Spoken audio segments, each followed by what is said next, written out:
আর একজন লোকের ঈমান যত বেশি মজবুত, পরীক্ষাটা তত বেশি কঠিন। তাকওয়া যত বেশি থাকে, আল্লাহ তত কঠিন পরীক্ষা দেবেন। আপনি কোথাও এমবিবিএস নিয়ে পড়াশোনা করছেন, কারণ বেশি নম্বর পেয়েছিলেন এইচএসসিতে, সেজন্য এখানেও পরীক্ষা কঠিন। এমবিবিএস পাস করাটাও বেশ কঠিন। তাহলে এখানেও নবী রাসূলগণের তাকওয়ার সাথে সাধারণ মানুষের তাকওয়ার কোনো তুলনায় হয় না। যেহেতু তারা ছিলেন নবী এবং রাসূল, তাই তাদেরকেও পরীক্ষা করা হয়েছে। কোনো নবী রাসূলকে এই পরীক্ষা না নিয়ে ছেড়ে দেওয়া হয়নি। তাদের তাকওয়া লেভেল অনেক উপরে। নবী রাসূলকে অনেক বেশিবার পরীক্ষা করা হয়েছে সাধারণ মানুষের চেয়ে। আপনার হচ্ছে অনেক বেশি, অনেক কঠিন। তাহলে আপনার তাকওয়া যদি বেশি হয়, আল্লাহ আপনাকে পরীক্ষা করবেন। সত্যিকারের মুমিন কোনো বিপর্যয়ের মধ্যে পড়লে বলে সুবহানাল্লাহ, সকল প্রশংসা আল্লাহ, আলহামদুলিল্লাহ। সে ধরে নেয় এটা একটা পরীক্ষা। কোনো বিপর্যয় আসলে সেটা হয় একটা পরীক্ষা অথবা একটা শাস্তি।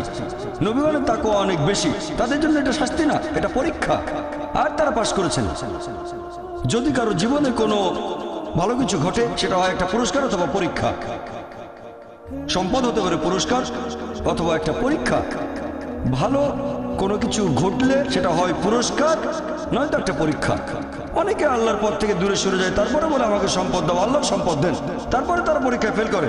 তাহলে এই পৃথিবীতে তারা তাদের ইচ্ছে মতো আরামায়েশ করে, কিন্তু আখিরাতে শুধু ক্ষতিগ্রস্ত হয়। দান একটা পরীক্ষা, সন্তুষ্ট হওয়া পরীক্ষা, সন্তান সন্ততিও পরীক্ষা। অনেক সময় আমরা মুসলিমরা আল্লাহ তাআলার কাছে অভিযোগ করি যে আল্লাহ, তোমার কাছে এত দোয়া করি, তবু তুমি কবুল করো না কেন? আল্লাহ পবিত্র কোরআনে বলেছেন, তোমরা আমাকে ডাকো, আমি তোমাদের ডাকে সাড়া দেব। তবে আমার আপনার ডাকে আল্লাহ সবসময় সাড়া দেন না। পরস্পর বিরোধী মনে হচ্ছে। আল্লাহ বলেছেন আমাকে ডাকো, আমি সাড়া দেব। তবে অনেক সময় দোয়া করছি কিন্তু কবুল হচ্ছে না। আল্লাহ পবিত্র কোরআনে বলেছেন সূরা বাকারা অধ্যায় নম্বর 2 আয়াত 216, তোমরা যা পছন্দ করো সেটা হয়তো তোমাদের জন্য ভালো না, আর যেটা পছন্দ করো না সেটা হয়তো ভালো। তোমরা এটা জানো না, তবে আল্লাহ জানেন। উদাহরণস্বরূপ ধরেন একজন তরুণ ছেলে, বয়স হয়তো 20 বছর, সে দোয়া করছে, হে আল্লাহ সুবহানাহু ওয়া তাআলা, একটা বিএমডব্লিউ দিয়ে দাও। জানি না বিএমডব্লিউ নাম শুনেছেন কিনা, বিএমডব্লিউ মোটরসাইকেল। আমি চাই একটা বিএমডব্লিউ মোটরসাইকেল, খুব ভালো মোটরসাইকেল। ছেলেটা দোয়া করলো, আল্লাহ সাড়া দিলেন না। হয়তো আল্লাহ জানেন যে আল্লাহ যদি তাকে মোটরসাইকেল দিতেন, সে অ্যাক্সিডেন্ট করতো, পা ভেঙে ফ্র্যাকচার হতো, পঙ্গু হয়ে পড়ে থাকতো। তাহলে এখানে আল্লাহ সুবহানাহু ওয়া তাআলা তার ডাকে সাড়া দিয়েছেন সাড়া না দেওয়ার মাধ্যমে। আল্লাহ তার ডাকে সাড়া দিয়েছেন সাড়া না দেওয়ার মাধ্যমে।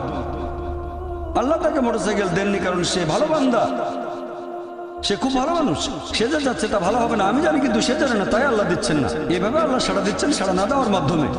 আবার কিছু লোকজন আছে, যেমন আল্লাহ বলেছেন পবিত্র কোরআনে সূরা বাকারা অধ্যায় নম্বর 2 আয়াত 15-16, এখানে ভণ্ডদের কথা বলা হচ্ছে। আল্লাহ তাদের রশি দেবেন, তারা বিভ্রান্তের মতো ঘুরে বেড়াবে। তারা সম্পদ চেয়েছে, আল্লাহ দিয়েছেন। অনেকে আছে যারা আল্লাহর সাথে অন্য কাউকে শরীক করে। তারা বলে অনেক সম্পদ চাই, আল্লাহ তাদের সম্পদ দেন। এটা তাদের জন্য আসলে একটা পরীক্ষা। এভাবে তারা নিজেদের কবর খুঁড়ছে। তাই আমরা কখনোই হতাশ হব না। আল্লাহ তাআলা আছেন সব সময়, আল্লাহর উপর সবসময় ভরসা রাখবেন। সেই কারণেই পবিত্র কোরআন অনুযায়ী আত্মহত্যা হারাম। সূরা নিসা অধ্যায় 4, তোমরা নিজেকে হত্যা করো না, আত্মহত্যা করো না, নিশ্চয়ই আল্লাহ পরম দয়ালু, সাহায্য করবেন, তার উপর ভরসা করবেন। যখন কোনো লোক আত্মহত্যা করে তখন মনে হবে সে অকৃতজ্ঞ। সে ভাবছে আল্লাহ আমাকে অনেক বিপদে ফেলেছে, এটা কোনো সুবিচার না, এভাবে বেঁচে থাকার কোনো মানে হয় না, তাই শেষ করে দেব। আল্লাহ পবিত্র কোরআনে বলেছেন সূরা বাকারা অধ্যায় নম্বর 2 আয়াত 286, এটা সূরা বাকারার একেবারে শেষ আয়াত, যে আল্লাহ সুবহানাহু ওয়া তাআলা কারো উপরেই তার সাধ্যের অতিরিক্ত বোঝা চাপিয়ে দেন না। আল্লাহ কারো উপরে এমন কোনো বোঝা চাপিয়ে দেন না যেটা তার সাধ্যের অতিরিক্ত। এটা আয়াতের প্রথম অংশ। এই আয়াতটাতে আরো বলা হয়েছে আমরা এই দোয়া করব, ইয়া আল্লাহ সুবহানাহু ওয়া তাআলা, আমাদের উপর সাধ্যের অতিরিক্ত বোঝা চাপিয়ে দিও না। আয়াতের প্রথম অংশে আল্লাহ কথা দিয়েছেন যে আমাদের উপর তিনি সাধ্যের অতিরিক্ত বোঝা চাপাবেন না। তাহলে আমরা কেন দোয়া করব যে হে আল্লাহ আমাদের সাধ্যের অতিরিক্ত বোঝা চাপিয়ে দিও না? এর কারণ হচ্ছে আমরা নিজেদের কবর খুঁড়ি, আমরা নিজেদের উপর সাধ্যের অতিরিক্ত বোঝা চাপিয়ে দিই, সমস্যা বাধা আমরাই বলছি অনেক সম্পদ দাও, আল্লাহ দিচ্ছেন। তাই আমরা আল্লাহর কাছে দোয়া করছি আল্লাহ যেন নিজেদের কারণে নিজেদের উপর সাধ্যের অতিরিক্ত বোঝা না চাপিয়ে দেন। আমরা সবসময় আল্লাহ তাআলার উপর ভরসা করব, একমাত্র তার ইবাদত করব। তিনি আমাদের স্রষ্টা, আমাদের অস্তিত্বের পেছনের উদ্দেশ্য হচ্ছে আল্লাহ সুবহানাহু ওয়া তাআলার ইবাদত করা, অন্য কারো নয়।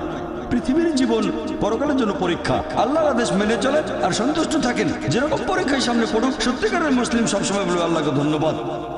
সাধারণত আমরা অভিযোগ করি আমাদের এটা নেই, আমাদের ওটা নেই। জীবনের জন্য সবচেয়ে গুরুত্বপূর্ণ জিনিস কি?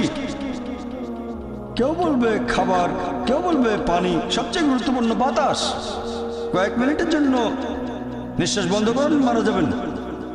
আমাদের মধ্যে কেউ কি আল্লাহ সুবহানাহু ওয়া তাআলাকে এর জন্য ধন্যবাদ জানিয়েছেন যে বাতাস দিয়েছো সেজন্য অনেক ধন্যবাদ? আমাদের মধ্যে কতজন এটা করেছে? আমরা কি এটা বুঝতে পারছি? ফ্রি বাতাস তো ফ্রি পাচ্ছি আর কি। আমরা শ্রদ্ধা করবো আল্লাহ তাআলার নিদর্শনগুলোকে, শ্রদ্ধা করবো আল্লাহর নিয়ামতগুলোকে।